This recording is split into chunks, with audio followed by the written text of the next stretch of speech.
Counting లో భాగంగా ముందుగా పోస్టల్ బ్యాలెట్ల ఓట్లు లెక్కిస్తారు. అంటే తొలి రౌండ్లలో పోస్టల్ బ్యాలెట్ల ఓట్లు కీలకం కానున్నాయి. ఈ లెక్కన అధికార వైసీపీకి ప్రారంభ రౌండ్ నుంచి కౌంటౌన్ ప్రారంభం కానుంది.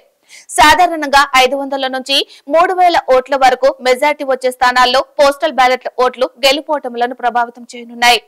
ముఖ్యంగా ఈ పోస్టల్ బ్యాలెట్ల ఓట్లు అధికార వైసీపీని కలవరపాటు పెడుతున్నాయి.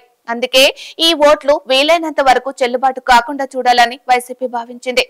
అన్ని విధాల ప్రయత్నాలు చేసింది. ఎలక్షన్ కమిషన్ ఈ ఓట్ల విషయంలో ప్రతి ఓటు చెల్లుబాటు అవ్వాలని ఉద్దేశంతో ఇచ్చిన ఆదేశాలపై వైసీపీ అభ్యంతరం చెబుతోంది. న్యాయస్థానాన్ని ఆశ్రయించింది. ఇప్పుడు ఏపీలో పోస్టల్ బ్యాలెట్ల ఓట్ల చుట్టూ రాజకీయం నడుస్తుంది.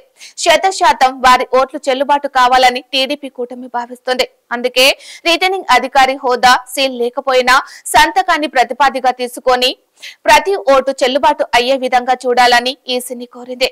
రాష్ట్ర ఎన్నికల ప్రధాన అధికారి అనుకూలంగా ఉత్తర్వులు ఇచ్చారు. దీనిపై అభ్యంతరాలు వ్యక్తం చేస్తూ వైసీపీ సిఈసికి లేఖ రాసింది. సిఈసి సైతం అన్ని ఓట్లు చెల్లుబాటు కావాలన్న రీతిలో ఆదేశాలు ఇచ్చింది. దీనిపై న్యాయస్థానాన్ని ఆశ్రయించింది వైసీపీ. కేవలం పోస్టల్ బ్యాలెట్ల ఓట్లు తమకు పడవని భావించి వైసీపీ మొండి పట్టుదలతో ముందుకు సాగుతోంది.